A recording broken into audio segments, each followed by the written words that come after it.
Hey, what's up you guys? It's Zach with PCBros, and I am so hyped today because I get to build a higher end PC than I usually do. Now, don't get me wrong, I love the budget builds, and those are a crucial part in the PC gaming community, but it is so cool to see what the best PC gaming has to offer right now. So we're gonna be checking out one of the latest and greatest NVIDIA GPUs, as well as some other specs I picked out to pair with it. And then after that, we're going to look at some benchmarks to see, is this PC going to be worth building or getting in 2025? Let's go ahead and jump right into it.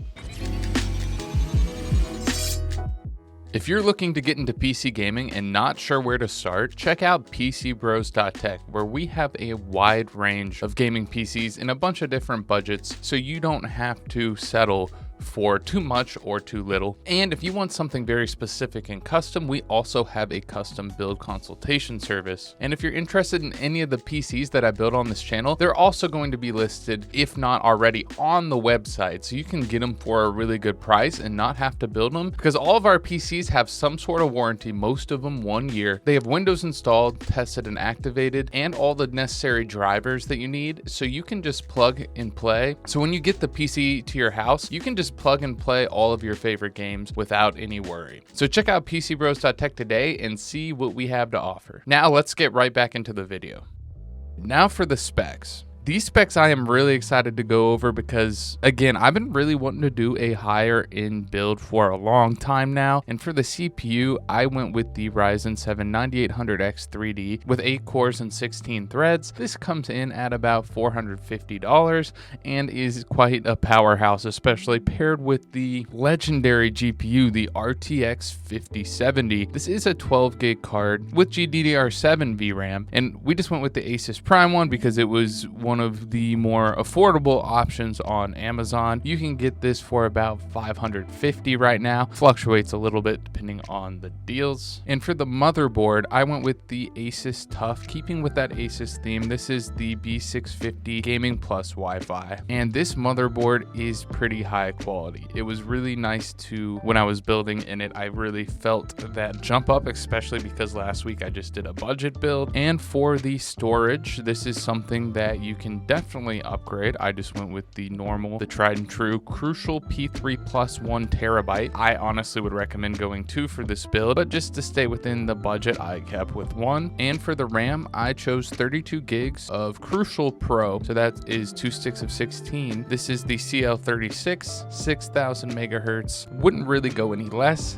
This is a sleek looking RAM, look all that exciting, but that is perfectly fine because the tower cooler I chose is going to be big and probably going to be covering the RAM. The tower cooler is the Thermalright Phantom Spirit 120 SE Black. Now, this is my first time using this tower cooler. I have to say, it is really nice to have that double fan tower cooler, just something a little bit more powerful. And I wanted to keep with the minimalist theme here. I also got a 5-pack of Thermalright just black fans for $16. And of course, all of this is going to need a lot of power, so I chose the Thermaltake fully modular 750 watt 80 plus gold power supply. This was a pretty nice one for the case as well. And the case, I chose the NZXT5 Flow. I absolutely love this case and definitely will be building in it again for other builds, because for about 85 bucks, it's going to be really hard to beat this because of its really good looking modern design, great price, and it was extremely easy to build in as well. Everything felt very high quality and premium. I quite like this case a lot, so I'm going to be keeping this one in mind for later builds. But yeah, now that we got through all of the specs, cue that build montage.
Now for the gaming section. I chose 3 pretty demanding games. Obviously, we are going in 1440p on this one, on all of them. And I wanted to really rank the settings here, put the latest NVIDIA has to offer to the test. With ultra settings, no upscaling here on Cyberpunk 2077. And we are getting well above 100 FPS, about 115 really, but this looked incredible. I was actually pretty shocked. Usually I'm never really that impressed with benchmarks, especially because I do more budget builds on this channel and I'm really just focusing more on price performance, but this one actually looked beautiful as well. I was kind of thinking, I was like, damn, I kind of want to play Cyberpunk now because it looks so good. On ultra settings 1440p at this FPS, this is gaming right here. Now we did have to turn on some ray tracing too, so this is ray tracing ultra 1440p, which obviously we got a little bit of a dip, but for single player games, about 80 FPS is not bad at all. It was still pretty smooth and it looked great. I mean, this is quite a great gaming experience, especially if you have a great monitor. The monitor that I use for the benchmarks is not really that good, but I have to lock into 60 Hertz to do the benchmarks with my capture card. So I can't even really experience what it's fully going to look like, but I can see how it's going to perform. This is not bad at all. As you can see, it's getting closer to the 100 FPS from here. Let's go ahead and move on to the next game where we're going to crank the settings up.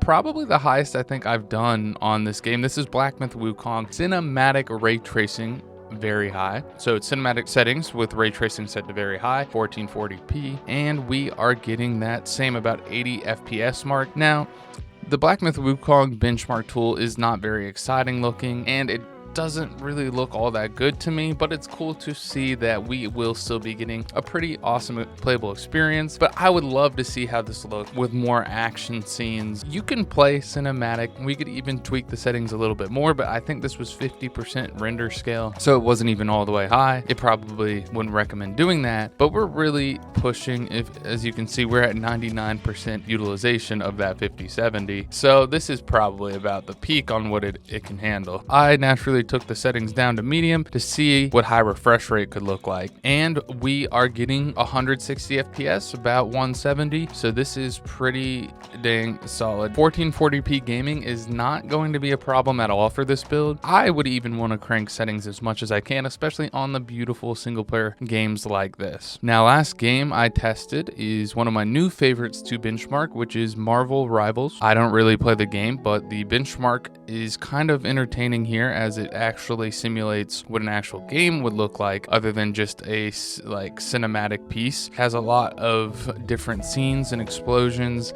and different things happening on screen, so it gives you a more realistic feel on how this thing will perform. And on ultra settings, this is doing pretty good. I don't know how many people are playing ultra settings on competitive games like this. I feel like more people go for high performance, but still dancing around that 100 FPS point is still pretty impressive, especially because ray tracing I think goes on with this as well. So I did turn the settings down to medium and was getting a way higher refresh rate experience here, which is probably where you're going to be playing this game anyway. But in 1440p, this is going to look absolutely great. Now, when you get into high-end PCs like this, I really think that the monitor becomes the next most important thing on the list to get. I would get a 1440p high refresh rate monitor, the best you can. Maybe I'll do a video on the best 1440p monitors. Let me know in the comments down below if that's something you'd be interested in. If you don't have that good of a monitor and your PC is kind of being bottlenecked by the monitor, the games aren't going to look as good as they should. And even if you have a 1440p monitor but are locked at a lower, like a 75 Hertz,